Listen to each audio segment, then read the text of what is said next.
Me confirman si pueden visualizar.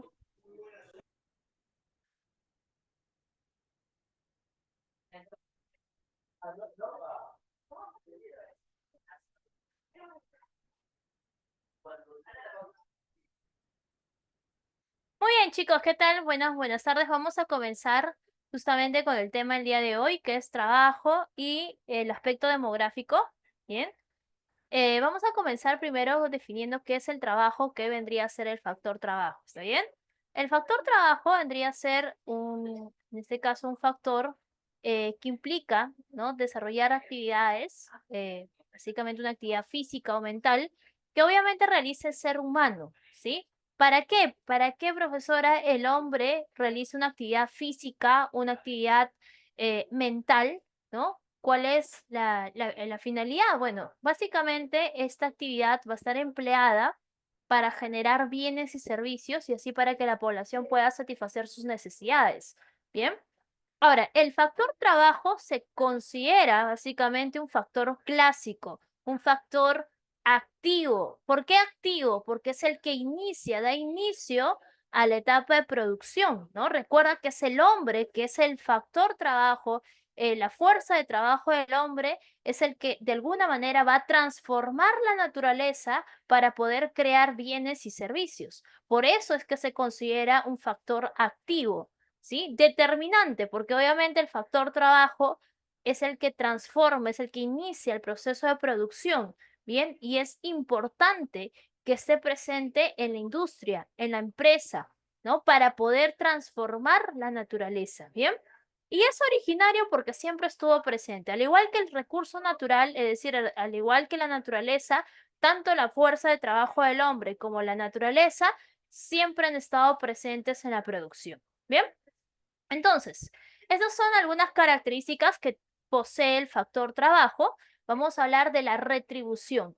Recuerden que el factor trabajo, es decir, cuando el hombre emplea su fuerza, su actividad física o mental en la industria, obviamente es porque va a recibir una retribución. ¿Y cuál es esa retribución que percibe el factor trabajo? Pues se va a llamar salario. ¿Sí? El salario es la retribución que percibe el factor trabajo. Lo voy a englobar aquí, lo voy a resaltar, ¿no? El salario es el factor que percibe, ¿no? En este caso, pues, el trabajo, su retribución es el salario. ¿Bien? Ok, hasta ahí todo claro, chicos. ¿Alguna duda, consulta con respecto a esta parte? ¿Bien? Todo claro, ¿cierto? Bien. Ahora, recuerda que el factor trabajo también es referenciado como mano de obra, ¿sí? O sea, es decir, también es conocido, denominado mano de obra. Bien, la mano de obra. Listo. Comenzamos ahora con la división del trabajo. ¿Qué es la división del trabajo? La división del trabajo resulta básicamente dividir tareas sencillas, repetitivas, ¿bien?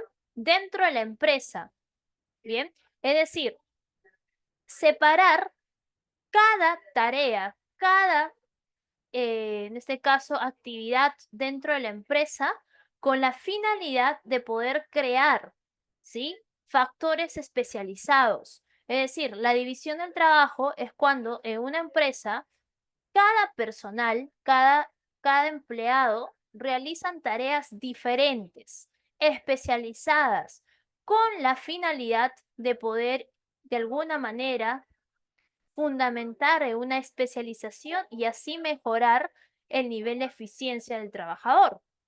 Si tú te das cuenta, todas las empresas que ustedes en algún momento han podido ir quizás a ver, por ejemplo, un restaurante, por ejemplo, han ido quizás a, bueno, la Aula 20, ¿no? Como tal, una empresa que brinda servicios educativos. Si te das cuenta, no todas las personas que conforman parte de la empresa realizan las mismas tareas, ¿no?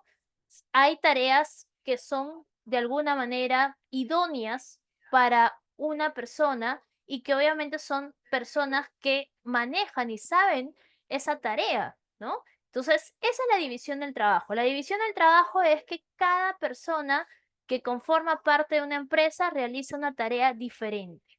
Bien, por ejemplo, si tú vas a un restaurante, encuentras mozos, encuentras, por ejemplo, el personal de limpieza, encontramos al cajero, encontramos al administrador, encontramos al chef, y cada persona tiene una tarea sencilla, repetitiva, lo que hace que cada una de esas personas sean especialistas en lo que hacen.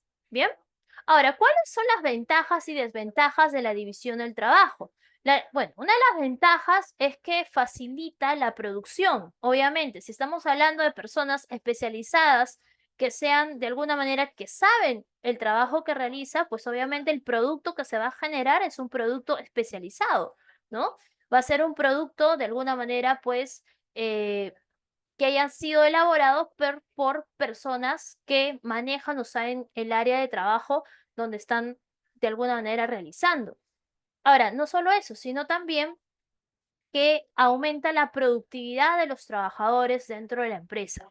Bien, esa es una de las ventajas que tiene la división del trabajo. ¿Cuáles son las desventajas? Bueno, las desventajas es que, bueno, la persona especializada o el trabajador se mecaniza solamente en realizar ese tipo de trabajo. Es decir, por ejemplo, ¿no? El chef en un restaurante todos los días realiza la misma actividad, la misma tarea, y eso hace que se mecanice de alguna manera realizando la misma tarea todos los días, ¿bien? Y le es incapaz de poder realizar otro tipo de tarea. Entonces es una desventaja de la división del trabajo también. ¿Por qué? Porque el hecho de mecanizar se le hace imposible realizar otro tipo de tarea, como por ejemplo el de ser mozo o el de ser, por ejemplo, este administrador del restaurante, ¿no? Ahora, otra desventaja también de la división del trabajo es que basta que falte un agente especializado, puede paralizar toda la producción, ¿no? ¿Qué pasa, por ejemplo, si el chef se enferma y no va al restaurante? Probablemente, pues, ningún otro agente puede reemplazarlo, ¿no? Por eso siempre en los restaurantes siempre hay dos o tres chefs, ¿no? De la misma, del mismo área, de la misma tarea, ¿no?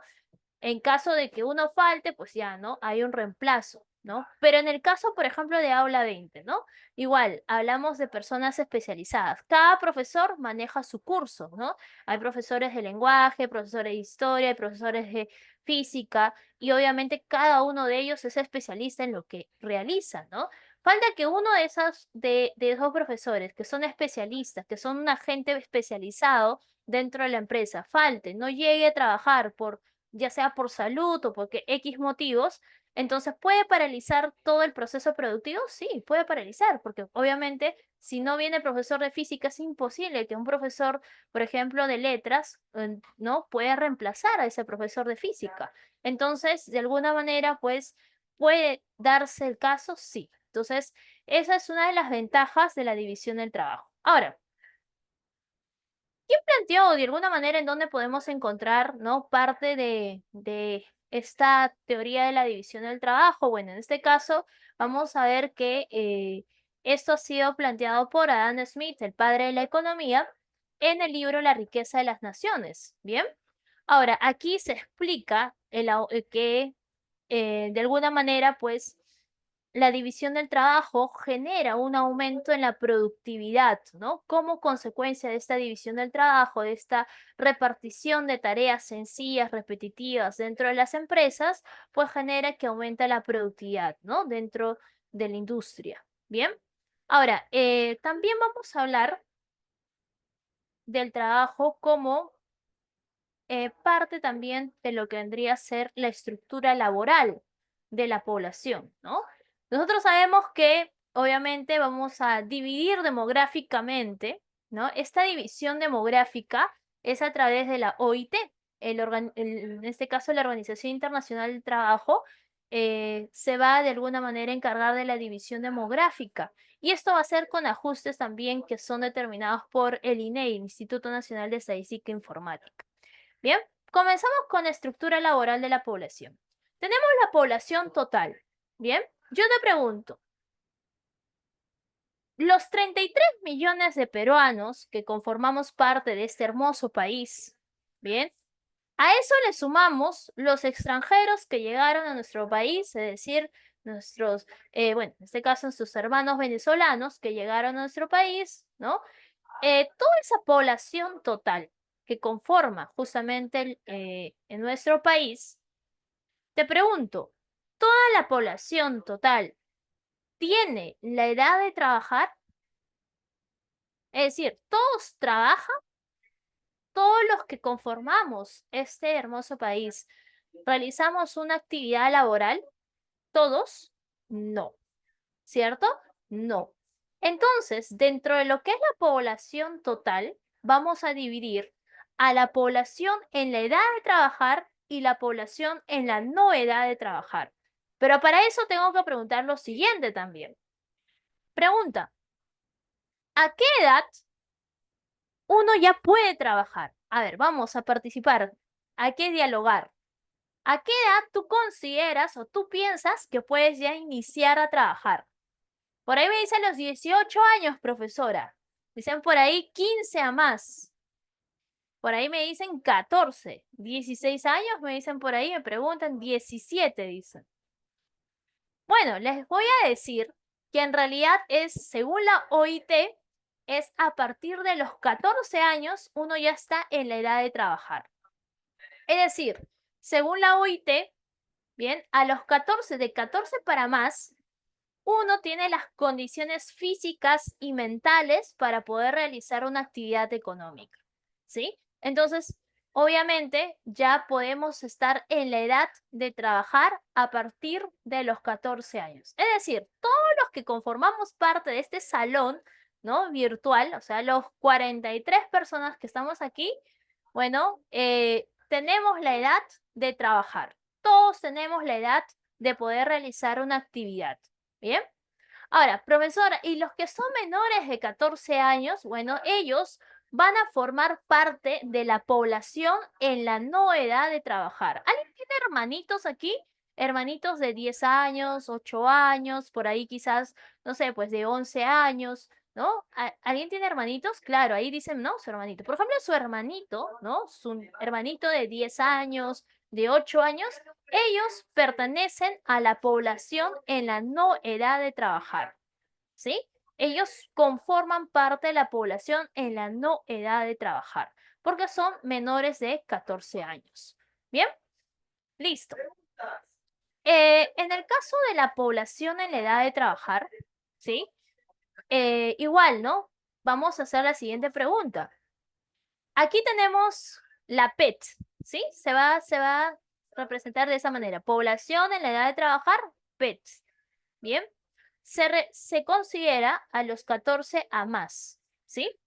Ahora, dentro de lo que conformamos la población en la edad de trabajar, no todos trabajan, ¿no? Bien, no todos trabajan. O sea, todos aquellos que tienen la edad de trabajar, no trabajan. Como ustedes comprenderán, ¿cierto?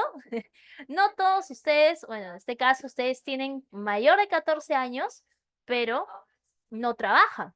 Entonces dirás, profesora, ¿yo a qué población pertenezco? ¿No? Claro, tú perteneces a la población en la edad de trabajar, pero más específicamente te diré que tú perteneces a la población económicamente inactiva, ¿sí? Inactiva. Ahora, quiero hacer una consulta.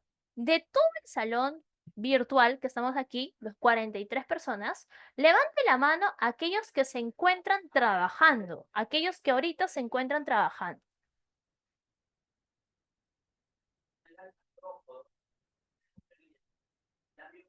A ver, ¿nadie? Voy a ver. ¿Quién levantó la mano? ¿Nadie?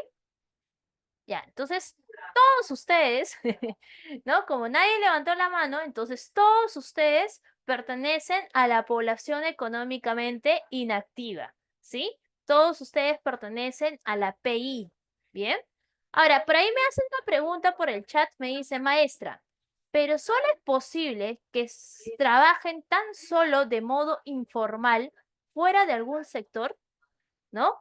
Pero es posible que trabajen tan solo de modo informal fuera de algún sector, claro, ¿no? Por ejemplo, yo les acabo de decir que a partir de los 14 años uno ya puede realizar una actividad, ¿cierto? Pero lamentablemente las empresas formales ¿no? Las empresas formales, las medianas, grandes empresas, no contratan a menores de edad, no contratan a personas de 14 años, ¿no? A partir de los 18 años recién empiezan a contratar al personal. Entonces, eh, generalmente, pues, a partir de los 14, 15, 17 años, pueden personas que trabajan, ¿no? Se encuentran trabajando quizás de manera informal, o hay personas que no se encuentran trabajando porque, bueno, están enfocados en estudiar, como por ejemplo ustedes, ¿no?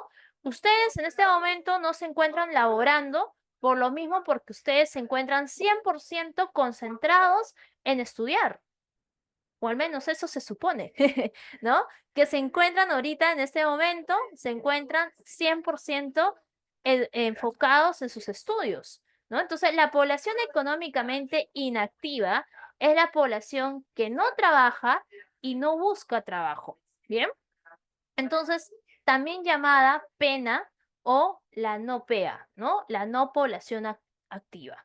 Bien, entonces esa es la población económicamente inactiva. Son aquellos que no trabajan y no buscan trabajo, ¿sí? No buscan trabajo.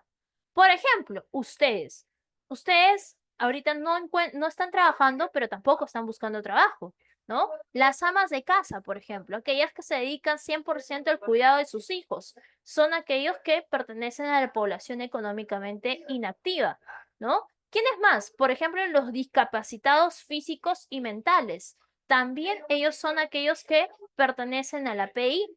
¿Qué más? También encontramos, por ejemplo, a los jubilados, aquellos ancianos que han trabajado toda su vida y en esos momentos pues no quieren trabajar, ya pues ¿para qué van a trabajar si viven de su pensión? ¿Cierto? Entonces, ellos pertenecen a la PEA, ¿sí? Perdón, a la PI. ¿Y la PEA? ¿Quiénes pertenecen a la PEA? ¿Quiénes pertenecen a la población económicamente activa? Bueno, pertenecemos todas aquellas personas que estamos trabajando o estamos buscando trabajo, ¿sí? Aquellas personas que tienen las condiciones para trabajar y se encuentran trabajando, como también aquellos que se encuentran buscando trabajo, ¿bien? Entonces, también llamada oferta laboral, ¿bien? Ahora, la población económicamente activa se divide en dos: población ocupada y la población desocupada. ¿Bien? La población ocupada es la población que trabaja, que se encuentra trabajando en estos momentos. ¿Sí? Esa es la población ocupada. Entonces, esta población que se encuentra trabajando puede dividirse en dos, ¿sí? En adecuadamente empleada y subempleada. ¿Quiénes son los adecuadamente empleados? Los adecuadamente empleados vendrían a ser aquellos que trabajan un número mayor o menor de 35 horas semanales, ¿sí? Es decir, son aquellos que trabajan 35 horas a la semana, es decir, aproximadamente 8 horas por día, ¿sí? O menos o más, pero ellos obtienen más del ingreso mínimo referencial. ¿Cuánto es el ingreso mínimo referencial? 1.197,29 centavos, ¿no? Básicamente, ese es el monto del ingreso mínimo referencial. ¿Qué quiere decir esto? Que aquella persona que recibe más de este monto es una persona que se encuentra adecuadamente empleada, ¿sí? Se encuentra adecuadamente empleada porque obviamente su salario es mayor al ingreso mínimo referencial. ¿Bien?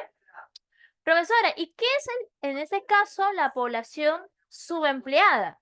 Son aquellos que se encuentran trabajando, sin embargo, hay dos tipos de subempleo: subempleo por horas y subempleo por ingreso. ¿Bien? El subempleo por horas, también llamada visible, ¿sí? También llamada visible. El subempleo por horas, encontramos a aquellas personas que trabajan menos de 35 horas semanales, ¿sí? Y tienen el deseo de trabajar más, ¿no? Pero trabajan, por ejemplo, 4 horas al día, ¿no? O pueden trabajar 1, 2, 3 veces a la semana, ¿no? O sea, no trabajan todos los días, no trabajan a tiempo completo. Son los llamados part-time o medio tiempo, ¿no? Aquellos que trabajan medio tiempo, solo 3 horas por día, ¿no? O 4 horas por día, obviamente van a recibir menos o la mitad del ingreso mínimo referencial. Por ejemplo, los part-time ganan pues menos del mínimo, ¿no? Entonces, obviamente, pues estamos hablando de un subempleado por horas, ¿bien? Un subempleado por ingresos, o también llamados invisibles, ¿no? Son aquellos que trabajan más de 35 horas semanales. O sea, pueden llegar a trabajar 10 horas diarias, pero sus ingresos son menos del ingreso mínimo referencial. Por ejemplo, las empleadas del hogar. Hay empleadas que se dedican a cuidar a sus niños, que se dedican a cocinar, a limpiar las casas y trabajan 10 horas, 12 horas y su ingreso es menos del ingreso mínimo referencial. Entonces, estamos hablando de un subempleado por ingresos. ¿Ok? Entonces, hasta ahí todo claro con respecto al subempleado por ingresos, chicos. ¿Alguna duda, consulta con respecto a esa parte? ¿Sí? Chicos, ¿se me escucha bien? Una consulta. ¿Se me escucha bien o se escucha ruido, bulla, atrás? Mm, sí se escucha bien, perfecto. Ok, ok. Muy bien. Entonces, ahora sí. Entonces, ¿todo claro hasta ahí? ¿Todo claro? ¿Alguna duda, consulta con respecto a lo que hemos estado desarrollando? ¿Sí?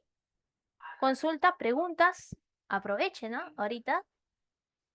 ¿Nada? Ok, muy bien. Perfecto. Ahora sí, vamos con la población desocupada.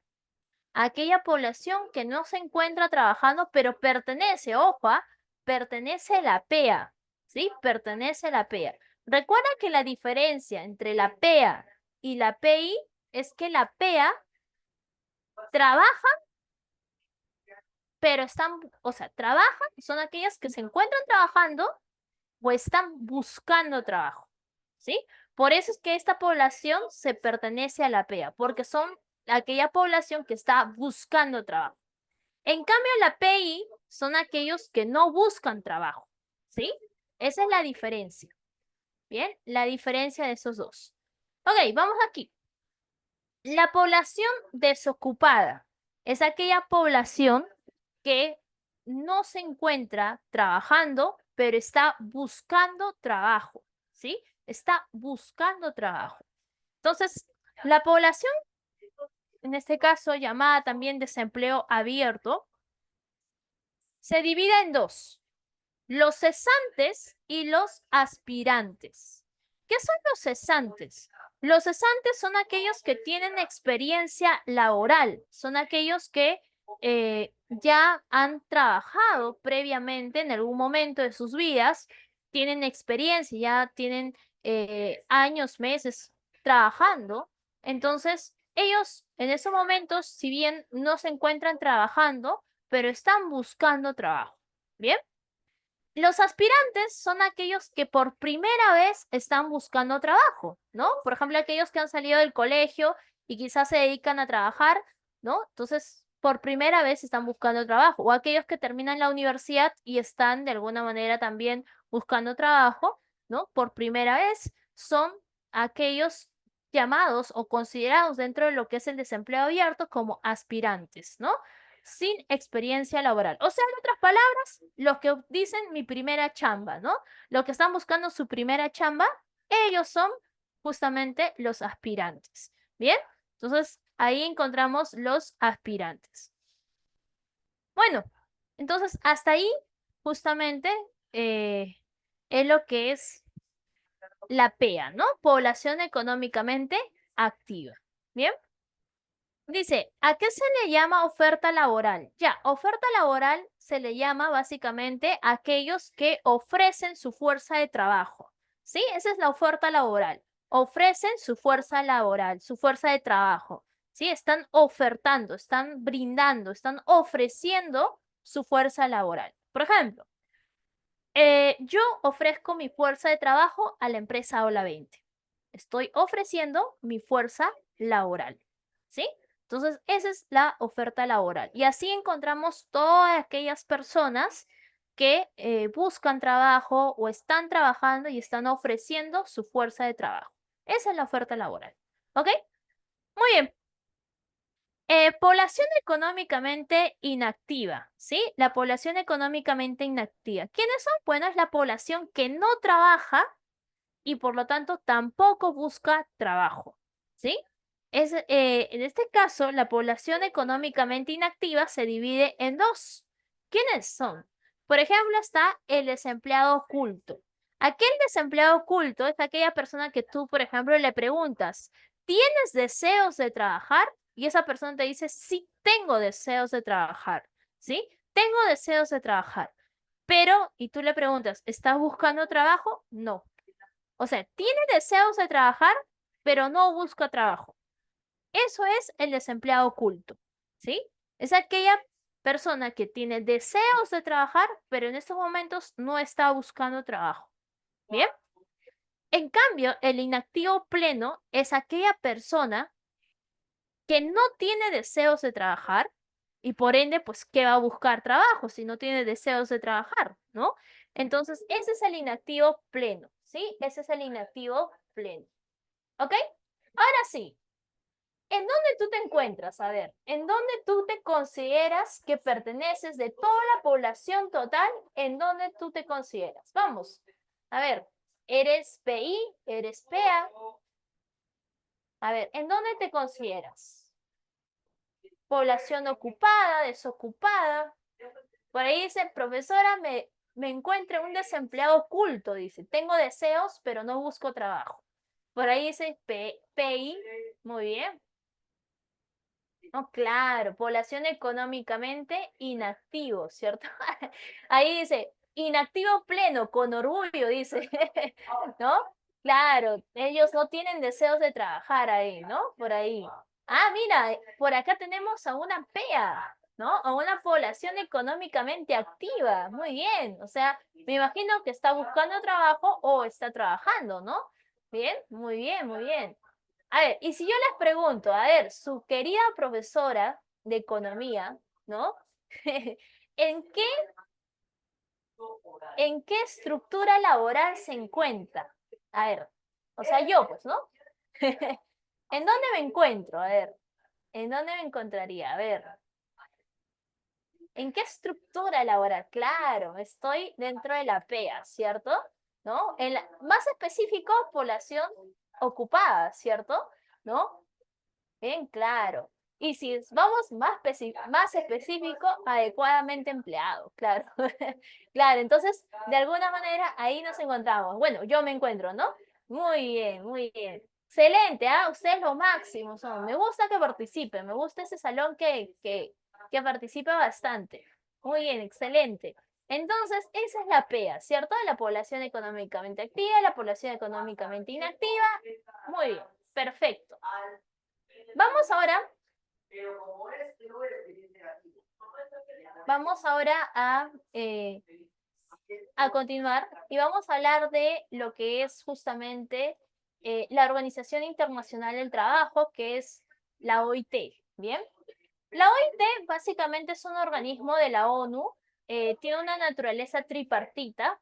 ¿Por qué es tripartita? Básicamente porque está integrado por representantes del gobierno, por los sindicatos, es decir, aquellos representantes de bueno, en este caso de empresas, de los trabajadores de diferentes tipos de empresas y por los empleadores, ¿no?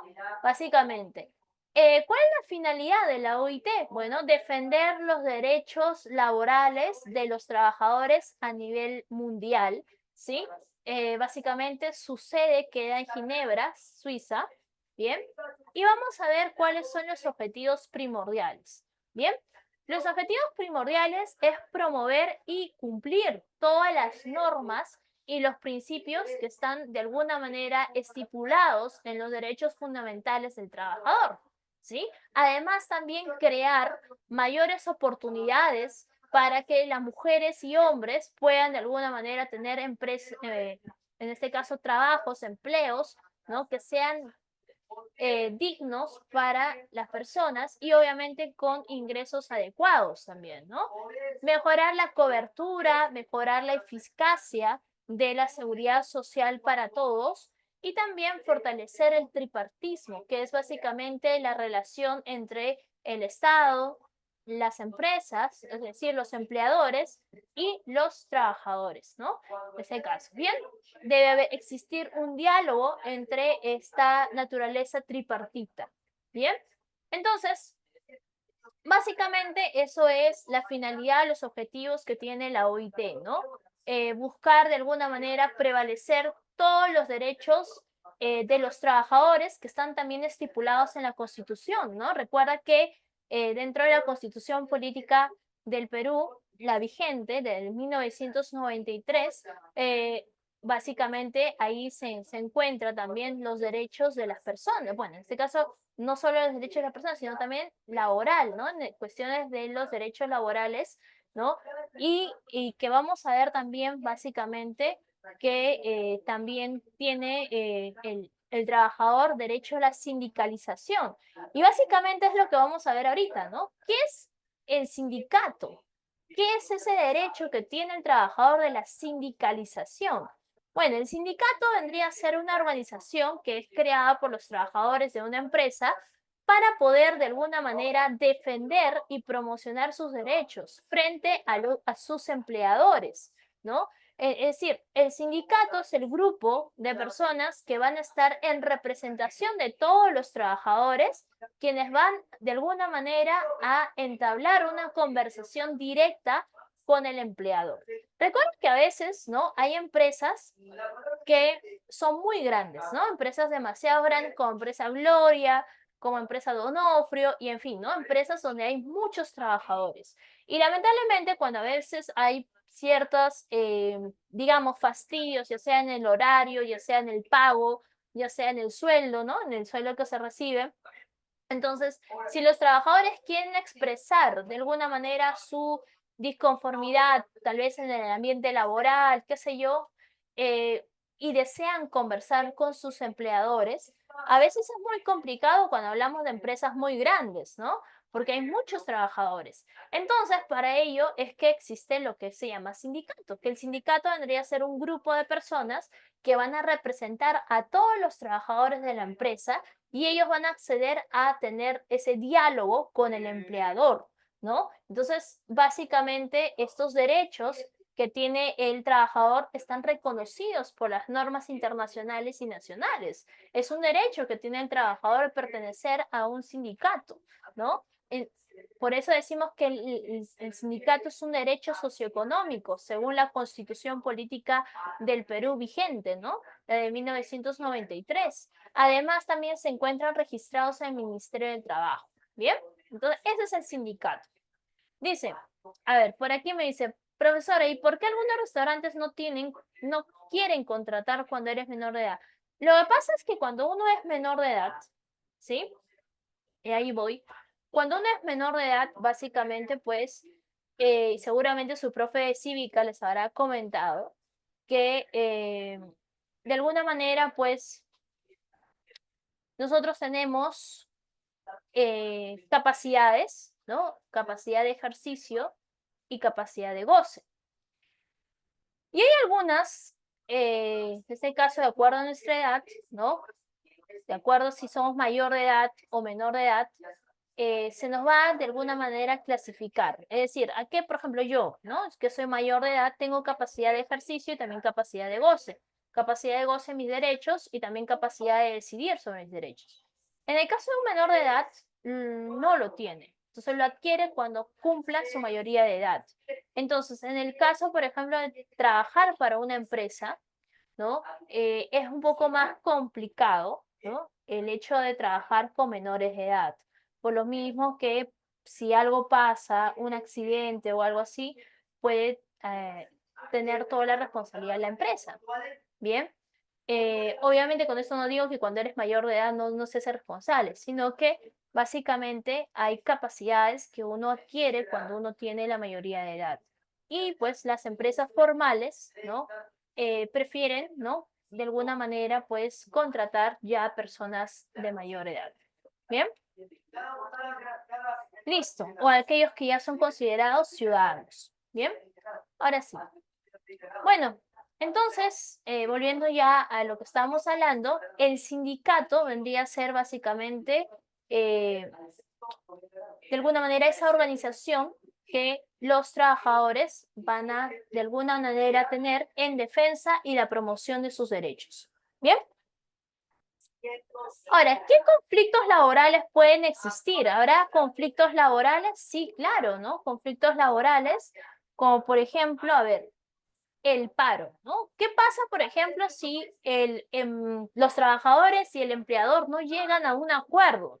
¿No? ¿Qué pasa, por ejemplo, si no están de acuerdo con el salario que reciben? Si, por ejemplo, hay demora en el pago, quizás, por ejemplo, el horario que tienen de trabajar 8 horas a veces es incumplida por el empleador y les hace trabajar más horas y esas horas extras no son reconocidas. En fin, puede haber muchos motivos por las cuales los trabajadores pueden tener de alguna manera un fastidio, ¿no? O una insatisfacción por parte de las decisiones que están tomando sus empleadores.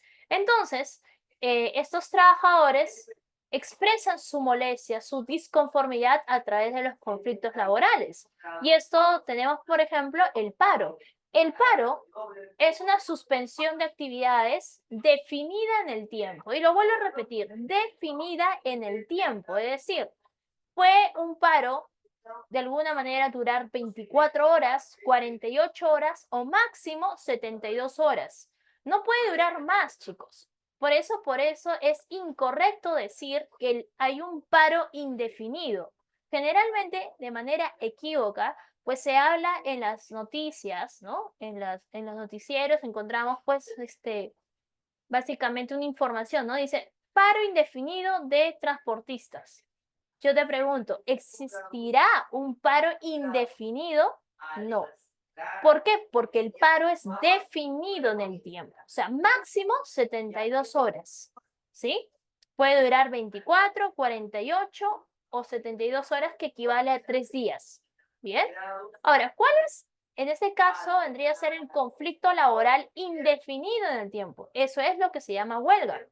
La huelga es cuando los trabajadores dejan de realizar sus labores, pero es de manera indefinida hasta llegar a acuerdos, ¿no?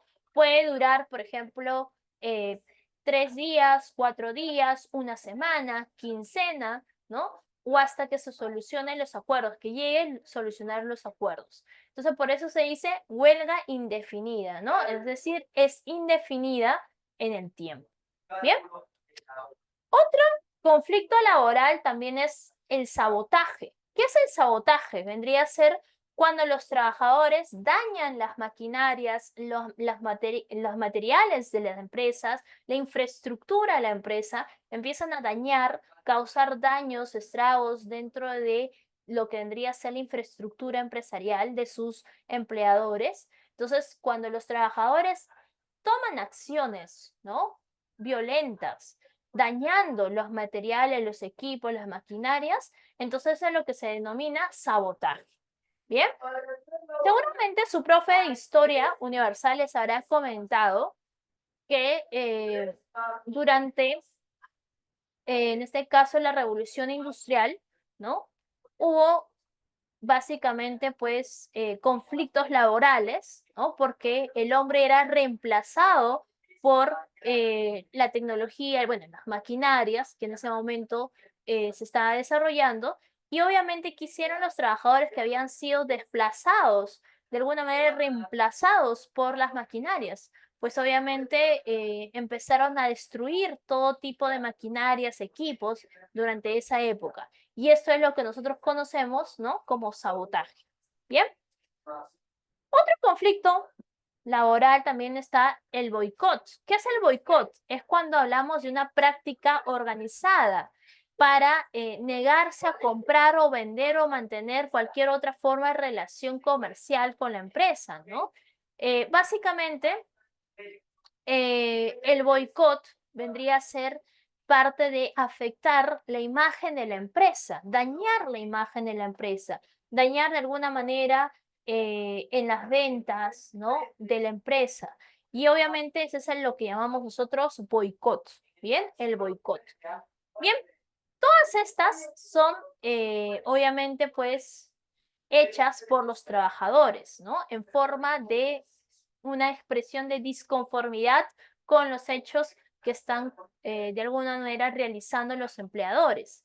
Bien, entonces tanto el paro, la huelga, el sabotaje, el boicot son realizados por los trabajadores. Pero habrá un conflicto o de alguna manera un mecanismo que ha sido utilizado por la empresa hacia los trabajadores. Sí, sí hay. ¿Cómo se llama? Se va a llamar el lockout. El lockout es cuando hay un cierre parcial o total de las fábricas en este caso, realizadas por los empleadores, es decir, por los dueños de la empresa, ¿sí? Para poder desconocer toditas las exigencias sindicales o exigencias demandadas por el gobierno, en ese caso, ¿no? Entonces, el lockout es el cierre parcial o total de las fábricas, ¿bien? Entonces, estas son hechas por los empleadores hacia sus trabajadores. Es una forma también de expresar su manifestación de inconformidad. Bien, entonces repito, el paro, la huelga, el sabotaje y el boicot son realizados por los trabajadores hacia sus empleadores. El lockout es el empleador hacia sus trabajadores. Bien, bien, entonces eso es. Ahora, por ahí me preguntan y me dicen, profesora, ¿cuál es la diferencia entre huelga y sindicato? A ver, la primera diferencia es que el sindicato es un derecho, ya le he repetido, no es, el sindicato es como una organización de trabajadores que representan o le representan dentro de la empresa a, en este caso, pues, a todos los trabajadores de la empresa. El grupo, el sindicato, vendría a ser el intermediario, básicamente, quienes de alguna manera tienen acceso a un diálogo con el empleador, ¿sí? Con los dueños de la empresa, ¿bien? Donde ahí ellos expresan sus molestias, sus inconformidades que hay dentro de la empresa, ¿no? Para llegar a un acuerdo. Ese es el sindicato, ¿bien? Entonces, la huelga vendría a ser básicamente una expresión, un mecanismo de, básicamente, pues, de protesta, ¿no? Cuando ya no te escuchan, cuando el sindicato conversó con los empleadores y no han llegado a una solución, entonces ahí es donde viene la huelga, ¿no? O los mecanismos que realizan los trabajadores en forma de protesta. Ahora, estos mecanismos pueden ser de diversas maneras, ¿no? Como paro, huelga, sabotaje o boicot. En el caso de la huelga es cuando los trabajadores dejan de trabajar hasta que llegan a un acuerdo, ¿no? Por eso se dice que la huelga es indefinida en el tiempo. En cambio, el paro sí es definido en el tiempo, ¿no? Hay un paro de 24 horas, 48 horas o 72 horas. Es limitado en el tiempo. ¿Bien? ¿Listo? ¿Hasta ahí todo claro, chicos?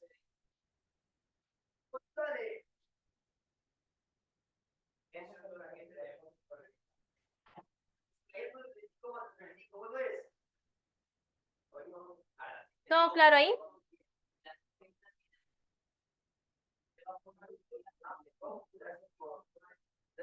Todo claro. Muy bien. Siu dice. Muy bien. Todo claro. A ver, vamos. Quiero las manitas de los 43 que estamos aquí. Va, de una vez, de una vez. Quiero que participen todos, ¿ah? Si no, yo empiezo a prender cámaras. A ver, yo empiezo a prender cámaras, ¿ah? Ya saben ya. A ver. Muy bien, muy bien. Muy bien, ¿ya ves? Ahora sí. Claro, ahora sí me doy cuenta que están ahí despiertos. ¿No? Basta que encuentre uno más que está descansando. Bien, muy bien. Listo, chicos, perfecto. Ahora sí, ya sé ya que la mayoría está ahí, atento. Excelente, muy bien. Ok, entonces, todo claro con respecto a esa parte, ¿no? Bien, ahora sí, el quiz dice quiz. Ya, si terminamos antes, hacemos un pequeño quiz, pero esperemos terminar a tiempo. ¿Bien? Vamos aquí. Vamos ahora a la segunda parte del tema del día de hoy, ¿sí? A la segunda parte que es el aspecto demográfico del trabajo, ¿sí? Los aspectos demográficos del trabajo. Bien, hemos hablado hace un momento que es el desempleo, ¿cierto? Hemos dicho que el desempleo es una situación en donde la persona que es teniendo la edad de trabajar, que tiene la capacidad física, mental, ¿no? Y el deseo de trabajar, sin embargo, no se encuentra laborando, ¿sí? No se encuentra ocupada de un puesto de trabajo. Profesora, ¿por qué motivos podría ser que una persona no se encuentra laborando, trabajando? Puede haber muchos factores, muchísimos factores en los cuales básicamente una persona no se puede encontrar trabajando en estos momentos. Y por lo tanto, a pesar que es una población que tiene la edad, las condiciones, la disposición de trabajar, bueno, carece de un puesto de trabajo.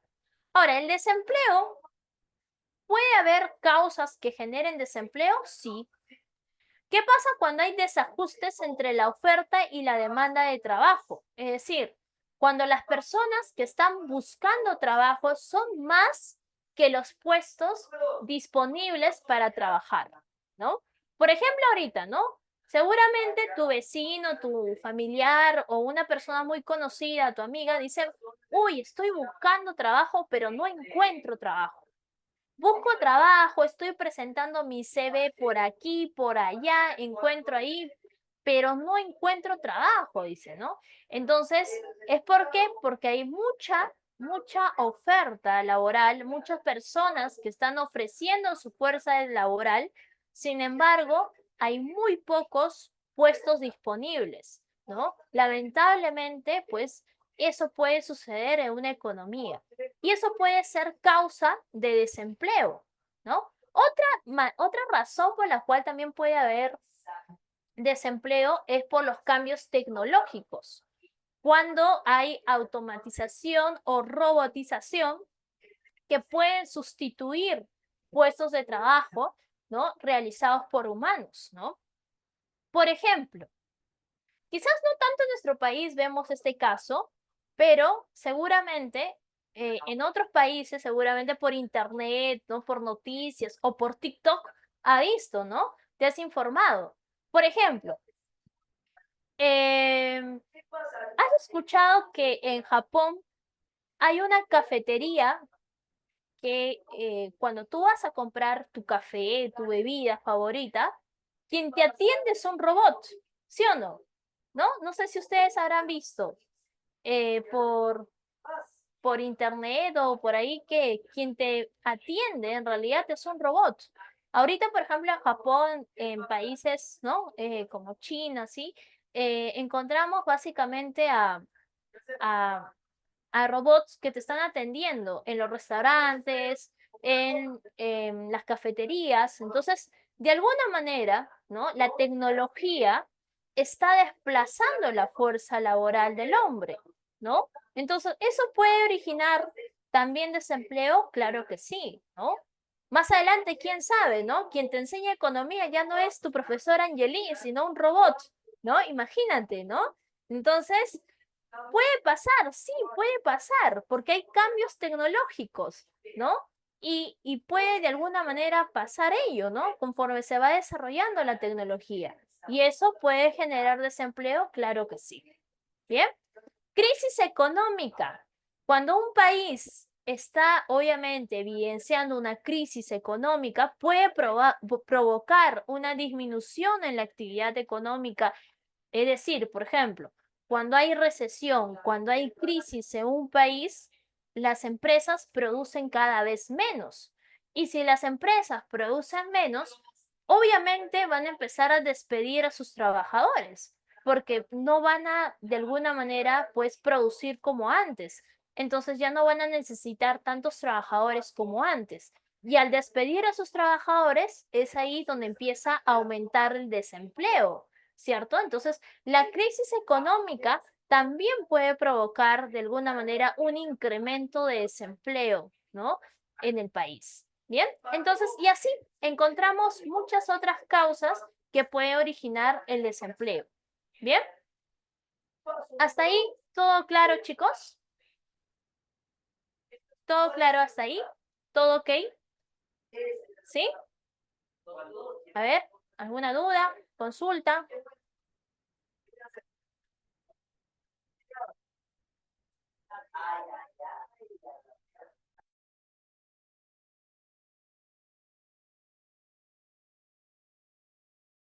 Muy bien, todo claro, dice. Muy bien, excelente. Vamos ahora a los tipos de desempleo, ¿sí? Los tipos de desempleo. Aquí tenemos lo siguiente. Tenemos el desempleo friccional. ¿Qué es un desempleo friccional? Básicamente es un tipo de desempleo donde encontramos cuando los trabajadores encuentran un trabajo adecuado, de mejor condición laboral, con mejor ingresos y obviamente a través de sus habilidades o preferencias deciden renunciar a su trabajo actual para poder postular a un nuevo trabajo.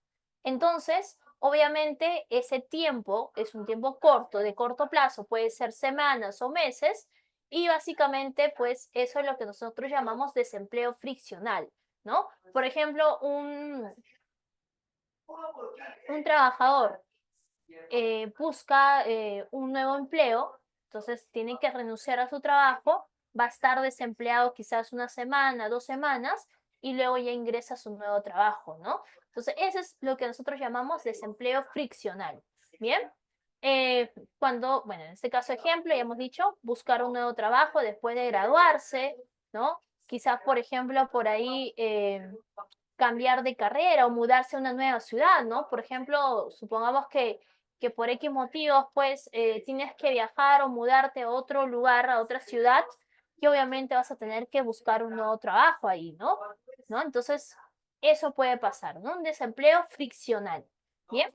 ¿Cuál es la solución? Mejorar la información sobre las ofertas laborales, las habilidades de los trabajadores, ¿no? En fin. Bien, ese es un desempleo friccional. Desempleo estructural. ¿Cuándo es? Cuando hay un desajuste en las habilidades de los trabajadores y las demandas en el mercado laboral. Generalmente es a largo plazo, ¿no? En años. Puede durar eso, ¿no? Por ejemplo, cambios tecnológicos, globalización, ¿no? Deslocalización de las empresas. Esto puede generar de alguna manera cambios. Es decir, por ejemplo, ustedes saben que actualmente no solo es necesario terminar tu carrera y vas a encontrar un trabajo. No solamente por terminar tu carrera encuentras trabajo. En realidad ahora tienes que tener otros conocimientos adicionales, ¿no? Por ejemplo, idiomas. Inglés, francés, cuanto más idiomas, mucho mejor. Tienes que saber Excel, PowerPoint, ¿no? Todo tipo de programas y aquellos programas que se relacionan con tu carrera, ¿no? Entonces tienes que tener más conocimiento, invertir más en tu educación, porque ahora las empresas, como les repito, no solamente contratan bachiller, ¿no? Necesitan otros tipos de conocimiento. Es como, por ejemplo, ¿no? Hace, em, ahorita en el mercado laboral es muy competitivo, es muy competitivo. Cuanto más conoces de tecnología, cuanto más domines los programas, mucho mejor para conseguir trabajo. Pero supongamos que estamos hablando de personas de otra generación, ¿no? No nuestra generación. Ustedes saben que somos casi de la misma edad nosotros, ¿no? Jovencitos, ¿no? Entonces, nuestra generación somos más fácil de aprender quizás la tecnología, ¿no? Programas, somos más rápidos de poder quizás pues desarrollar estos conocimientos, ¿no? Pero quizás para las personas que actualmente pues tienen quizás 50 años, 40 años, ellos quizás no han vivido, ¿no? O en su época, pues estos cambios tecnológicos se le hacen más complicado, ¿no? ¿No? Quizás saber manejar la tecnología, la computadora. Y eso lo hemos podido ver, por ejemplo, durante la pandemia. ¿Se acuerdan cuando muchos profesores quizás, ¿no? Que estaban dictando clases presenciales y de un momento a otro pues llegó la pandemia y empezaba necesariamente que empezar a llevar las clases de manera virtual. Y muy pocas personas, muy pocos profesores sabían manejar lo que era pues el PowerPoint, ¿no? O, programas como Prezi o programas, bueno, en este caso como Canva, ¿no? Generalmente los jóvenes, como nosotros, ¿no? Sabemos manejar estos programas, ¿no? Pero las personas quizás de mayor edad, pues se les complica, ¿no? Yo recuerdo y les cuento en experiencia, cuando estaba en la universidad, a mí me tocó llevar mis clases virtuales, ¿no? Y recuerdo que mis profesores, ¿no? Mis profesores de la universidad, pues tienen su edad, ¿no? Tenían pues 60 años, algunos un poquito más, y yo recuerdo que se les hacía difícil para ellos quizá prender la laptop, prender la computadora, ¿no? Entonces, de esa manera podemos nosotros ver que estos cambios, estos desajustes que hay a lo largo de los años, cambios tecnológicos, puedan generar desempleo estructural, sí, ¿no? Entonces, ¿cuál es la solución? La solución es invertir en educación, formación, actualizar las habilidades de los trabajadores, lograr actualizar estas habilidades, porque las empresas no solo te piden habilidades duras, sino ahora también te piden habilidades blandas, que tú manejes de alguna manera más conocimientos con respecto a ello. ¿Bien? Entonces, esos son el desempleo estructural. El desempleo cíclico tiene que ver con el ciclo económico, ¿no? Pasa que el ciclo económico de una economía hay ciertas fluctuaciones, o sea, la economía no siempre está creciendo. Hay situaciones en la economía donde puede bajar justamente el nivel de producción y eso es lo que nosotros llamamos recesión. Entonces, cuando una economía se encuentra en una recesión económica, en otras palabras, una crisis económica, entonces obviamente empieza a incrementarse el desempleo. ¿Por qué? Porque las empresas producen cada vez menos y al producir menos, pues de alguna manera empiezan a despedir a sus trabajadores. Entonces, ¿cuánto es la duración de este tipo de desempleo cíclico? Bueno, no hay una fecha, no hay un tiempo determinado. ¿Por qué? Porque va a ser dependiendo del ciclo económico. Es decir, va a depender de cuánto dure la recesión económica. Y la recesión obviamente puede durar meses, puede durar años, ¿no? Puede durar incluso hasta décadas. Entonces va a depender de qué acciones y qué medidas se van a tomar por parte del gobierno. Cuando una economía se encuentra en crisis, el Estado es el que aplica políticas macroeconómicas para solucionar o mitigar la crisis económica. Entonces, básicamente la solución a este desempleo cíclico es aplicar políticas macroeconómicas para estimular la economía y así de alguna manera crear empleos y reducir el desempleo. Bien, entonces eso vendría a ser lo que es el desempleo cíclico. Bien, ¿cuáles son los ejemplos? Bueno, despidos durante una crisis económica. Por ejemplo, la pandemia. La pandemia, ¿no? Eh, llegó de un momento a otro, se paralizó la producción, muchas personas perdieron su puesto laboral, ¿cierto? Y obviamente hubo muchos despidos, ¿no? Durante esta crisis económica. Igual en el caso, por ejemplo, eh, del crack del 29 en Estados Unidos, ¿no? Una crisis generó un desempleo, se dice, uno de los desempleos más grandes de toda la historia, ¿no? Imagínense. Entonces, es un desempleo cíclico, ¿sí? Es un desempleo cíclico. Bien, listo. Continuamos. ¿Hasta ahí todo claro, chicos? ¿Alguna consulta, pregunta con respecto a esta parte? ¿Sí? ¿Por ahí alguna consulta? ¿Nada? ¿Consulta? ¿Todo claro? Dicen por ahí. ¿Todo claro? Muy bien, todo claro. Ok. Desempleo natural. ¿Qué es un desempleo natural? El desempleo natural es cuando el nivel mínimo de desempleo que existe incluso en una economía sana. ¿Qué quiere decir esto? Si la economía está estable, si la economía está bien, siempre va a haber un poquito de desempleo. Así sea mínimo el desempleo, pero siempre va a haber personas que no se encuentran trabajando, ¿sí? No se encuentran trabajando. Entonces, ese es el desempleo natural. La duración es indefinida, ¿sí? Y básicamente un ejemplo sería la suma del desempleo friccional más el desempleo estructural, que es lo que acabamos de hablar hace un momento, ¿no? Entonces, no hay una solución definitiva, pero puede reducirse a través de políticas que fomenten el crecimiento económico. ¿Bien? Entonces, el desempleo natural es lo que puede haber de alguna manera en una economía sana, ¿no? Puede haber un desempleo mínimo, ¿no? De forma natural, siempre en una economía pueden haber personas que no se encuentran laborando o trabajando. ¿Bien? Eso es lo que vamos a hablar del desempleo natural. Desempleo estacional. ¿Qué es un desempleo estacional? Básicamente tiene que ver con las variaciones de demanda de trabajo a lo largo del año, ¿no? Por ejemplo, generalmente estas son a corto plazo, ¿bien?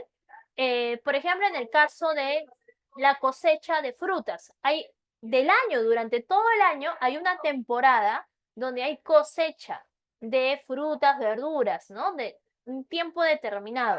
Y ahí es donde se va a necesitar varios trabajadores. Pero para que termine esa temporada o esta época de cosecha, las personas se quedan pues sin ese trabajo, ¿cierto?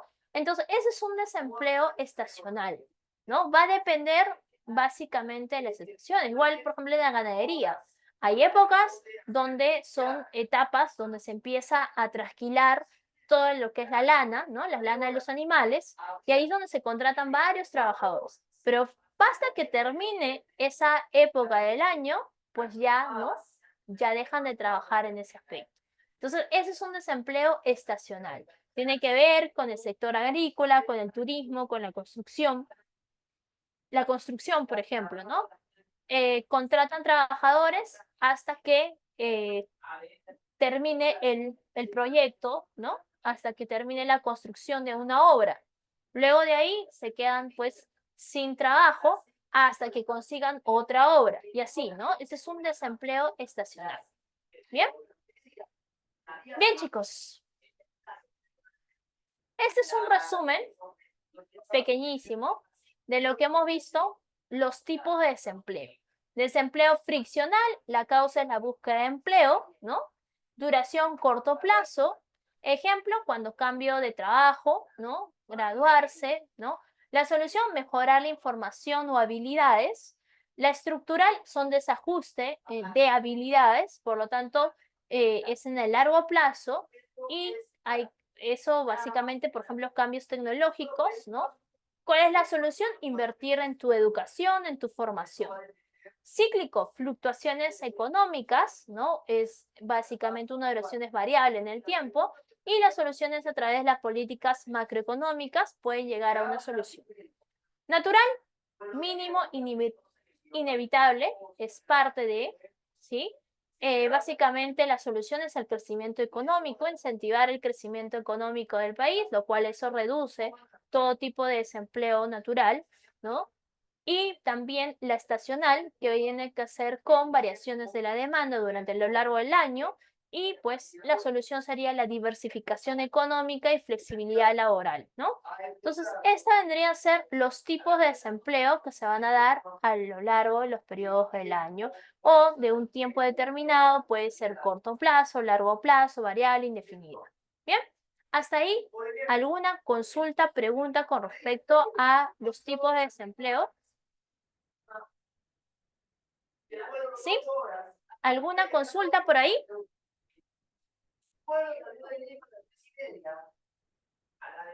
¿Consulta? ¿Nada? Muy bien, todo claro, ¿cierto? Excelente, muy bien. Vamos con algunas consideraciones finales, ¿sí? Que ustedes tienen que sí o sí saber. Por ejemplo, una consideración final vendría a ser el ingreso mínimo referencial. El ingreso mínimo referencial se obtiene al dividir el costo de la canasta básica de consumo. Ustedes dirán, profesora, ¿qué es la canasta mínima de consumo, la canasta básica de consumo?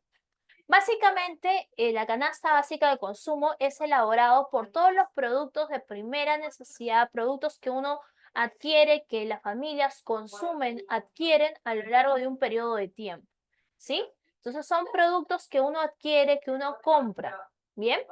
Y de este costo de la canasta mínima de consumo, se va a dividir sobre el número promedio de perceptores del hogar, ¿no? Número promedio que pueden haber dentro del hogar. Y eso es el ingreso mínimo referencial, ¿sí? El ingreso que uno necesita como mínimo para poder sustentar nuestras necesidades básicas. ¿Bien? Entonces, esa es una terminología que vamos a ver, ¿no? Que es parte de. Otra que quizás, ¿no? Son parte de lo que vamos a desarrollar es ¿qué es la pobreza? La pobreza es una situación donde una persona o un grupo de personas no pueden satisfacer todas sus necesidades, o sobre todo sus necesidades básicas, ¿no? Entonces, cuando a una persona se le dificulta satisfacer sus necesidades básicas como la alimentación, la vivienda, el vestido, la salud, la educación, entonces estamos hablando de personas que se encuentran en un nivel de pobreza. ¿Bien? Ahora, para poder desarrollar qué es el nivel de pobreza, hay que ver básicamente el tema de la clasificación de las necesidades. Ojo con eso, ¿ah? Las necesidades primarias no es lo mismo que necesidades, en este caso, secundarias. Vamos a ver cada una de ellas. ¿Bien? Bien, las necesidades se clasifican en necesidades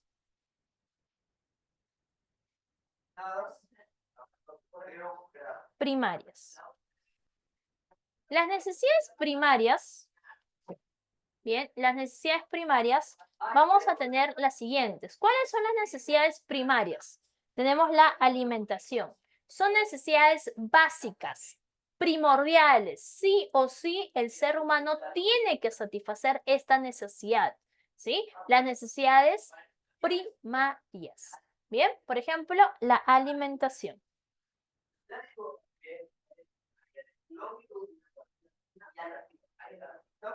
La alimentación. ¿Qué más? Por ejemplo, la vestimenta. ¿Sí? La vestimenta, claro. ¿Qué más sería una necesidad primaria, chicos? Aparte de la vestimenta, aparte de la alimentación, ¿no? ¿Qué más? La salud, muy bien, la salud, ¿no? También, ¿qué más? El lugar donde vivimos, el lugar donde estamos, que es nuestra vivienda, ¿cierto? ¿No? La vivienda, ¿no? Etc. Estas son necesidades primarias, necesidades vitales, que sí o sí tenemos que satisfacer estas necesidades, ¿no? ¿Qué pasa si yo no voy a satisfacer estas necesidades? Probablemente estoy yendo en contra de mi propia vida, ¿cierto? Bien, entonces son necesidades primarias. Vamos con la siguiente, necesidades secundarias. Bien, necesidades secundarias. ¿Qué necesidades secundarias? Ahí encontramos que las necesidades secundarias son aquellas necesidades que buscan el desarrollo de la persona dentro de la sociedad, ¿sí? ¿Cómo como persona voy a buscar desarrollarme dentro de la sociedad? Encontramos, por ejemplo, la educación, el trabajo, claro, ¿está bien? ¿Qué más?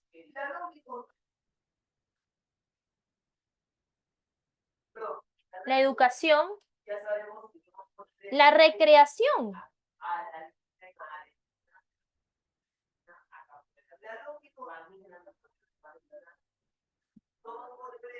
Recreación, ¿cierto? Claro, ¿no? Por ejemplo, profesora, quiero irme al cine, al teatro, ¿no? A un concierto. Entonces, estoy satisfaciendo, bueno, estoy buscando satisfacer ¿qué? Una necesidad secundaria, ¿cierto? Una necesidad secundaria. ¿Qué más? El celular, dice. Ya. ¿Qué necesidad más? A ver, vamos. Educación, recreación, deporte. Muy bien, deporte. Ingresar. ¿Ingresar a dónde? Ingresar a San Marcos. Bueno, eso es educativo, ¿no? Educativo, ya está ya. Educación. Claro. ¿Qué más? Deporte, ¿no? Por ejemplo, hacer natación, jugar fútbol, ¿no? Bien. Deporte. ¿Qué más? Por ejemplo, está también lo que vendría a ser también, pues, la cultura, ¿no? Ir al museo, ¿no? Bien, etc. Esas son las necesidades secundarias, ¿bien? Necesidades terciarias. A ver, necesidades terciarias. Aquellas que buscan satisfacer el ego de la persona, su ego, ¿no? El ego de la persona, necesidades terciarias. Por ejemplo, encontramos, claro, lujos, joyas, viajes de lujo, ¿no? Bien, de lujo. Las joyas, ¿sí o no, no? Bien, claro, las joyas. El reloj Rolex, ¿sí o no? Tu reloj Rolex, tu Ferrari, ¿cierto? ¿No? ¿No? Por ejemplo, vendría a ser, ¿no? ¿No? Por ejemplo, entre otras más, ¿no? Mi mototaxi, dice. Muy bien, entonces, todas estas vendrían a ser justamente sus necesidades terciarias, ¿cierto? Entonces, básicamente, necesidad de tener pareja, dice. Bien, necesidades terciarias, ¿no? Bien, necesidades terciarias de lujo, ¿no? Que buscan la exclusividad y todo ello. Entonces, ya hemos repasado un poquito las necesidades, hemos podido repasar un poco de ellas. Ahora sí, vamos a hablar de lo que vendrían a ser los tipos de pobreza. Bien, ahora, aquí vamos a hablar de dos tipos de pobreza. Pobreza absoluta y la pobreza relativa. Bien.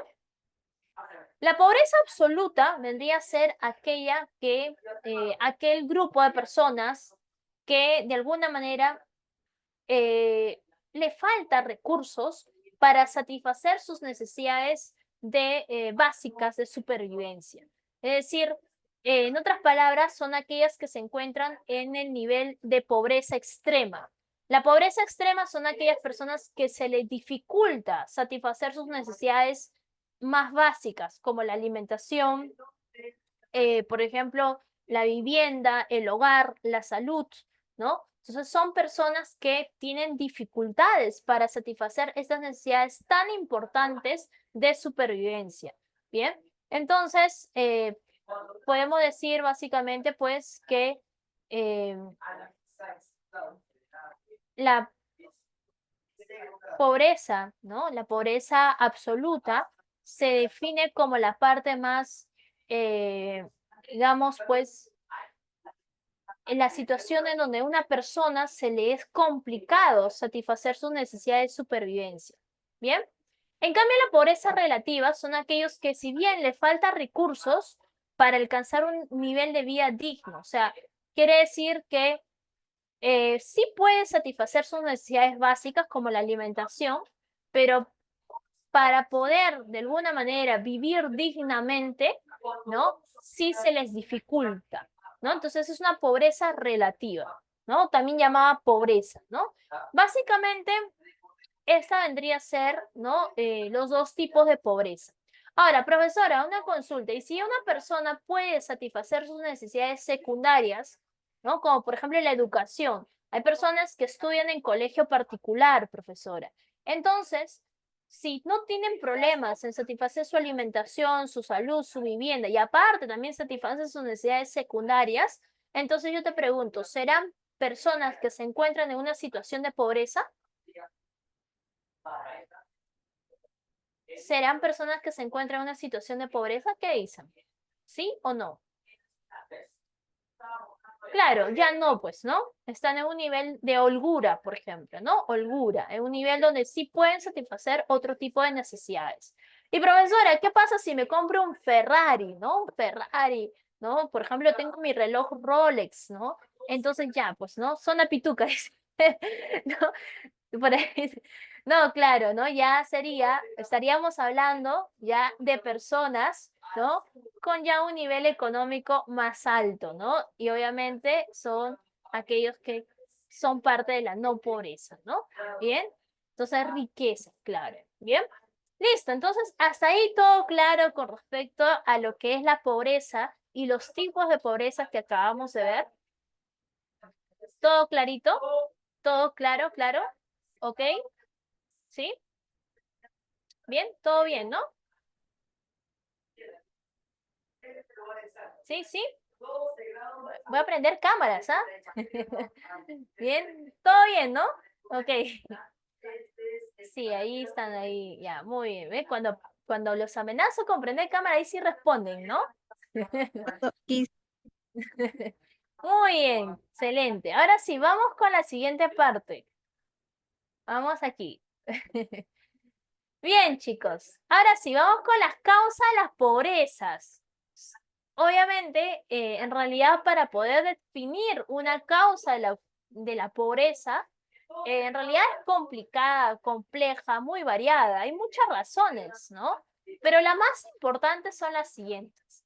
A ver, la primera causa de bueno, básicamente la pobreza vendría a ser la desigualdad económica. Ustedes saben que en nuestro país no todos ganamos los mismos ingresos. Hay personas que ganan 15.000 soles mensuales, ¿no? Como, como tus queridos congresistas, ¿no? ¿No? Que ganan pues una alta cantidad de dinero, ¿cierto? Sus padres, los padres de la patria, ¿no? Donde obviamente obtienen altos ingresos, como también hay personas que tienen ingresos medios, ingresos bajos. Entonces, obviamente, la desigualdad que hay en la redistribución de la riqueza, eso puede provocar que gran parte de la población no tenga acceso a los recursos básicos, ¿no? Entonces, eso genera desigualdades, ¿no? Por ejemplo, hay personas que con sus ingresos pueden satisfacer sencillamente sus necesidades primarias, secundarias o terciarias. Pero hay personas que con sus ingresos a veces a la justa satisfacen sus necesidades primarias, ¿no? Entonces, esa es una desigualdad económica. ¿Qué más? Otra razón es la falta de educación también, ¿no? Obviamente, cuando tú de alguna manera tienes dificultades en tu nivel de educación, esto te puede generar limitaciones en oportunidades. Por eso tus padres te dicen, hijo, estudia para que mañana seas algo en la vida, para que mejore tu calidad de vida, tu condición de vida. Y es verdad, ¿no? Básicamente, la falta de educación puede limitar las oportunidades laborales, sí. Bien.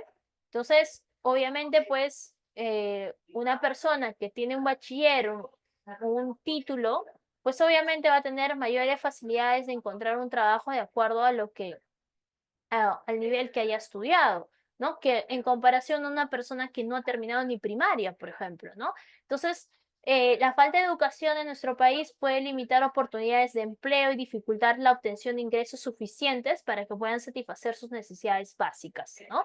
Entonces, también podría ser una de los motivos, de las causas que hay existe pobreza en nuestro país, ¿no? También la falta de acceso a la salud. Profesora, ¿por qué? Bueno, te comento, si tú no tienes salud, no vas a poder trabajar, ¿no? Hay personas que se encuentran pues enfermas, ¿no? Básicamente personas que se les impide de alguna manera por motivo de salud, no pueden realizar una actividad física. Y a veces, por ejemplo, por descuido, ¿no? A veces cuando no tienen los ingresos para acceder a una salud, obviamente uno se descuida, ¿no? Se enferma y eso también puede dificultar también tener la capacidad de poder trabajar y así generar ingresos, ¿no? Entonces también la falta de acceso a la salud, ¿bien? Es un motivo o una causa de la pobreza. Conflictos y violencia, ¿no? Los conflictos, las violencias pueden de alguna manera también generar, pues, o, o generar de alguna manera, pues, destruir todas las infraestructuras o desplazar a las personas o dificultar el acceso a los recursos básicos también, ¿no? Y en fin, hay muchas causas por las cuales podríamos nosotros hablar de que puede existir pobreza en el país, ¿no? ¿Bien? ¿Listo? Ahora, ¿cuáles son las estrategias que podemos nosotros utilizar para combatir la pobreza? Bien. Por ejemplo, promover el crecimiento económico, ¿no? El crecimiento económico, básicamente eso va a depender del Estado, del gobierno, cuáles son las políticas económicas adecuadas para poder aplicar y así generar mayor empleo, aumentar los ingresos de las personas, en fin. También reducir la desigualdad económica, ¿no? La redistribución o una equitativa redistribución de la riqueza también, ¿no? Mejorar el acceso a la educación, ¿no? Es decir, por ejemplo, que el Estado invierta en educación y en salud, que las infraestructuras, que los lugares de acceso a la educación sean lo más óptimos posibles, ¿no? Lamentablemente, en nuestro país tenemos pues hospitales que no están equipadas correctamente, no hay acceso o un fácil acceso a la salud, ¿no? Por ejemplo, tú te encuentras mal y obviamente para sacar una cita en un hospital del estado, uf, ¿no? Tiene que pasar pues meses, ¿no? Entonces ahí nomás te empeora tu salud, ¿no? Por ejemplo, ¿no? O en caso pues vas al hospital y de alguna manera no te reciben, ¿no?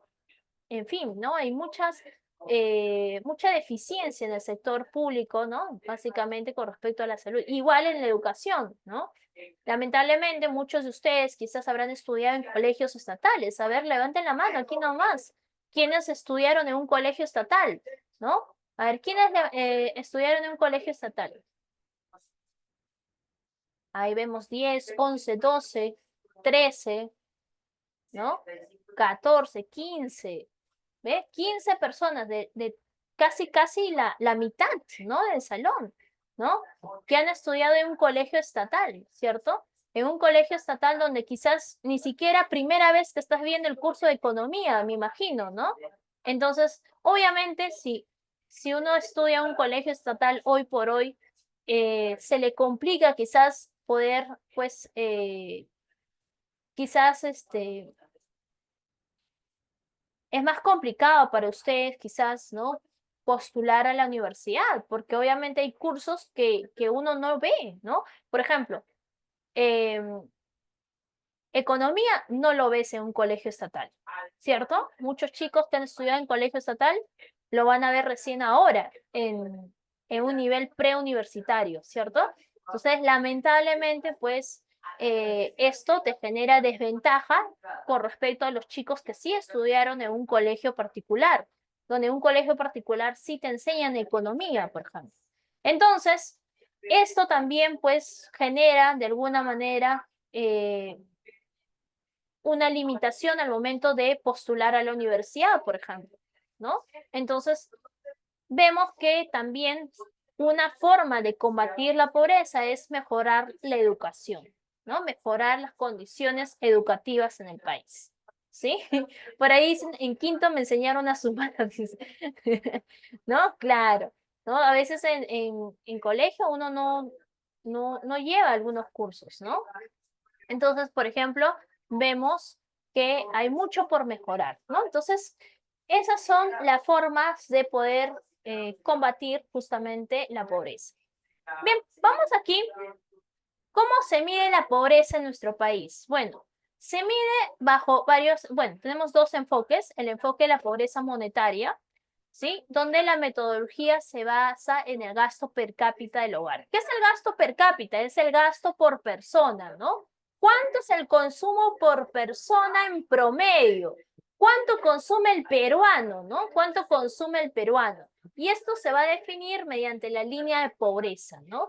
Si tu consumo familiar, tu consumo personal, ¿no? Supera un mínimo, entonces te vamos a, de alguna manera, estipular, ¿no?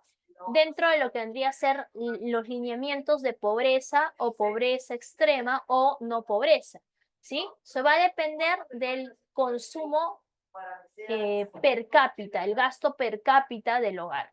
¿Bien? Ahora, hay dos tipos de línea de pobreza. La línea de pobreza total, donde se mide la alimentación y la no alimentación, es decir, todo, ¿bien? Y la pobreza extrema, donde el umbral de satisfacción solamente se enfoca en las necesidades básicas de la alimentación. Nada más en las necesidades básicas de la alimentación. Ahora, tenemos aquí la encuesta nacional de hogares, la de ENAO, quien se encarga justamente de la fuente principal de información, de medición de la pobreza monetaria en nuestro país. Bien, esto se va a realizar anualmente y se va a proporcionar la información sobre el gasto, sobre los ingresos y sobre las condiciones de vida de los hogares. Bien, entonces de esta manera básicamente es el primer enfoque de pobreza monetaria. El segundo enfoque vendría a ser con respecto a las necesidades básicas insatisfechas. Es decir, en esta metodología se basa la satisfacción del conjunto de necesidades básicas como la vivienda, la educación, la salud, ¿no? Servicios básicos, infraestructura pública, ¿no? Entonces, si tu hogar no satisface al menos una de estas necesidades ya mencionadas, entonces se va a considerar pobre, pero pobre según las necesidades básicas insatisfechas, ¿no? Por ejemplo, ahí se ve los indicadores, por ejemplo, vendría a ser en el caso de la vivienda, te preguntas si tiene vivienda propia, es propia o no es propia, ¿no? Entonces ahí te preguntan en una encuesta, ¿no? ¿Vives en un hogar propio o alquilado, ¿no? Ahora, ¿tu hogar cómo es? ¿Tiene techo? ¿No tiene techo? ¿Tiene piso? ¿No tiene piso? ¿Qué tipo de piso es? ¿No? Si es piso con loseta, piso con parquet, ¿no? Entonces, de alguna manera, todo un tipo de preguntas con respecto, ¿no? ¿Tienes desagüe? ¿No tienes desagüe? ¿Tienes instalación de agua, de luz, ¿no? Internet, en fin, ¿no? Todos los servicios que de alguna manera uno tiene, ¿no? ¿Tienes acceso al agua potable? ¿No? Por ejemplo, en fin, en el caso de la asistencia escolar de los niños, ¿no?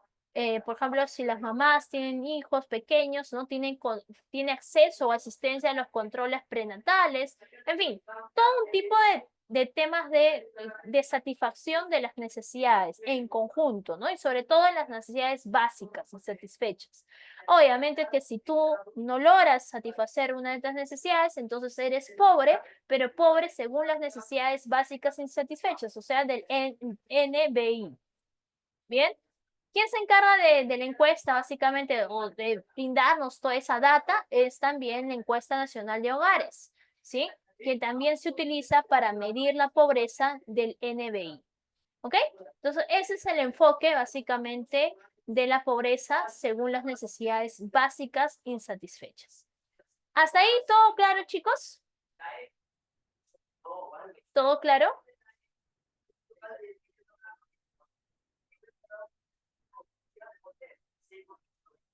Bien, ¿todo claro hasta ahí, chicos?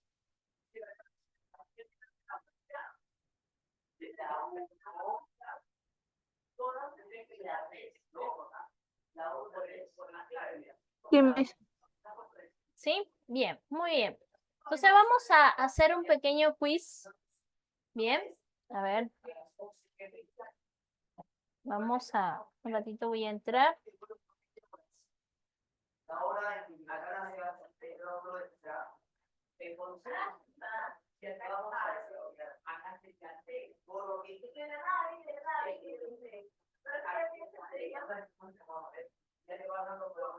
Vamos a ver si accedo. A ver un momento.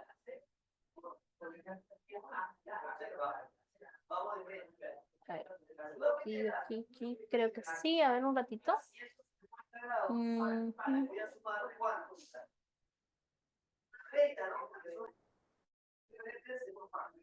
A ver, un momento voy a... Ya,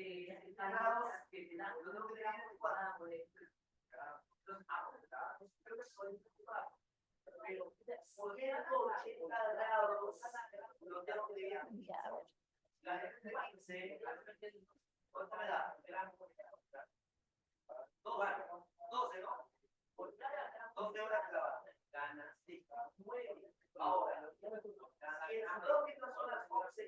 Vamos a desarrollar del material. Vamos a desarrollar las 5 primeras preguntas, ¿sí?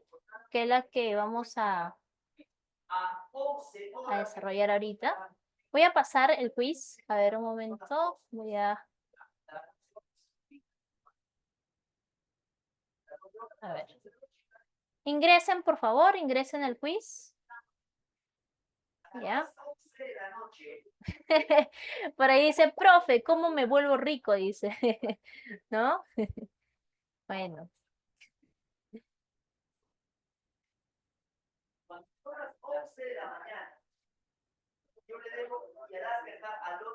Bien, vamos ahí, ingresen por favor, aquí está el código, lo pueden ver en la pantalla, igual estoy pasando por el chat. Son 5 preguntillas.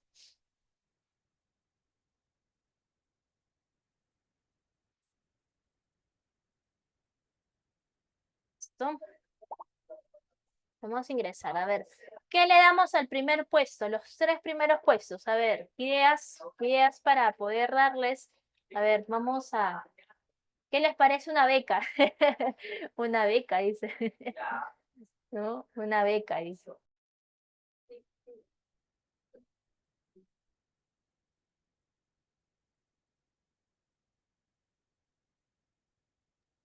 Muy bien, vamos. Habemos 11 participantes. Chicos, son las 5 primeras preguntas de la separata del día de hoy, así que es el nivel básico, facilito. ¿Sí? Vamos a ver qué tanto la retroalimentación, a ver qué tanto ustedes han estado atentos a mi clase, qué tanto ustedes pues dominan, ¿no? Lo que es la clase de economía, ¿cierto? ¿No? Ahí vamos a... Ya, vamos, estoy esperando que ingresen 2 minutos y comenzamos, ¿ah? Recuerden que son solo 5 preguntas, medio minuto, aproximadamente eso es facilito, ¿ah? Lo leen rapidito y ya, ¿no? 5 minutos le voy a dar de tiempo, ¿sabía? 5 minutos y ahí ya un par de minutos para corroborar la información, ¿bien? Vamos, ingresen. Hacemos algo. Si el más del 50% me contesta correctamente, ¿sí? Si hay una efectividad del más del 50%, entonces yo les voy a dar el material que hemos trabajado el día de hoy. ¿Está bien? Yo les voy a pasar el material, el PPT. ¿Está bien? Pero si yo encuentro una efectividad en de menos del 50%, pues lamentablemente no les voy a pasar. ¿Ya? Entonces, ya saben ya, no es por meterle presión, pero ya saben. ¿Ya? Así que ustedes pueden, así que son las 5 primeras preguntas las más fáciles, así que vamos. Bien, comenzamos, ¿sí? A ver, en un minuto comenzamos. Bien, no se vale, por favor, googlear, ¿ya? No vayan en Google, ¿no? Estar investigando y no, se van a demorar una eternidad, ¿sí? Tranquilo, solamente tienen 5 minutos, así que ya. Comodín, me he olvidado poner comodín. No sé si tiene comodín, pero ya la próxima pondré comodín sin caso, ¿no? ¿Ya? Muy bien. Comenzamos, chicos.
Un minuto.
Bien, vamos aquí. Felicitaciones a los tres primeros lugares. Por favor, aplausos virtuales. ¿Sí? José Francis Ceballos, muy bien. Felicitaciones a Marjorie Caldas.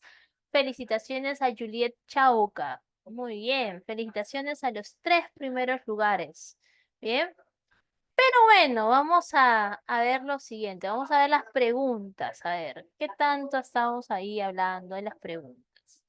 Bien, vamos a ver con la primera pregunta. ¿Qué dice?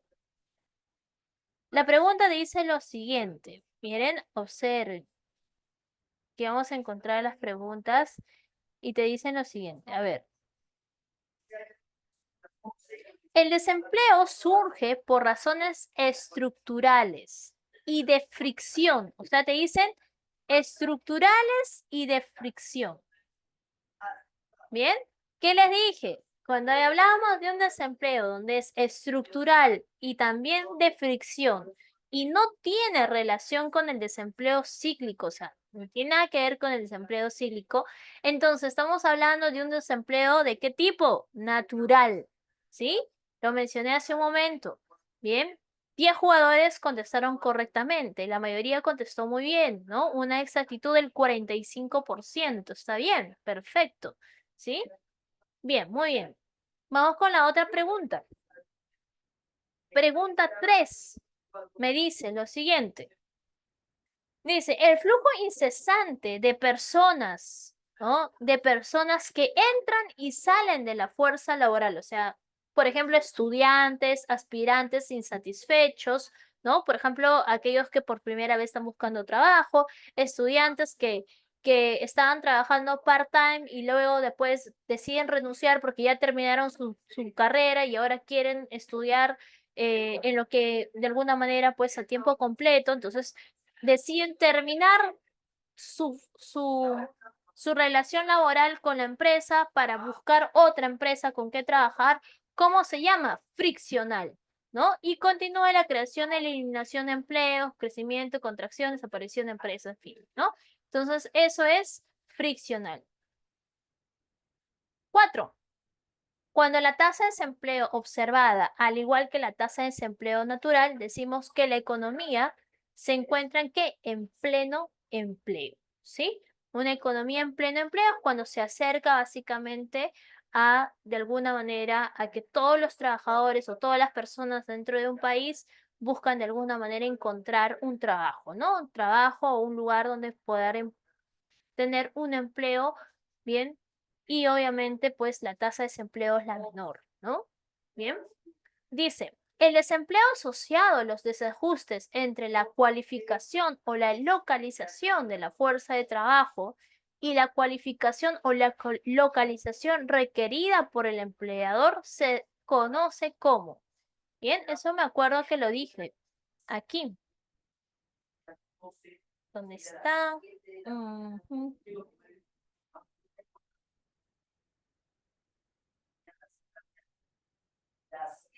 Bien, aquí. Cambios de deslocalización de empresas, ¿cierto? Por ejemplo, deslocalización de empresas. ¿Qué era? Un desempleo estructural, ¿sí? Un desempleo estructural. Muy bien. Y bueno, aquí, cuando en un mercado específico hay más personas buscando empleo que puestos disponibles al salario, ¿no? Vigente, se dice que estamos frente a un desempleo estructural. ¿Bien? Muy bien. Bueno, salimos, terminamos, se quedaron sin material. Muy bien, chicos. Bueno, ha sido un gusto, ¿no? Con ustedes, ya. Como yo soy buena persona, como a mí me encanta que mis alumnitos participen, ¿no? Les voy a mandar el material por esta vez, ¿está bien? ¿Sí? Les voy a enviar el material solo por esta vez. Voy a tener misericordia de ustedes, ¿está bien? Pero sí, eh, hacemos una cosa. La próxima semana igual yo voy a hacer un quiz de las 5 primeras preguntas. Es una retroalimentación que básicamente tenemos que trabajar. Entonces, la próxima semana ustedes tienen que saber qué tema nos toca y obviamente tienen que estar repasando, revisando sus materiales. ¿Está bien? Ya. Ok, chicos, cuídense bastante. Bueno, ya no hemos comprometido, ¿no? No hemos comprometido que la próxima semana van a estar más atentos a clase. Bueno, han estado atentos, ¿no? A clase. Y obviamente van a tener que repasar. Ok, chicos, cuídense, que tengan un bueno, una buena semana para ustedes. Cuídense, un buen día. Nos vemos la próxima clase. Chao, chao. Cuídense. Chao, Miss.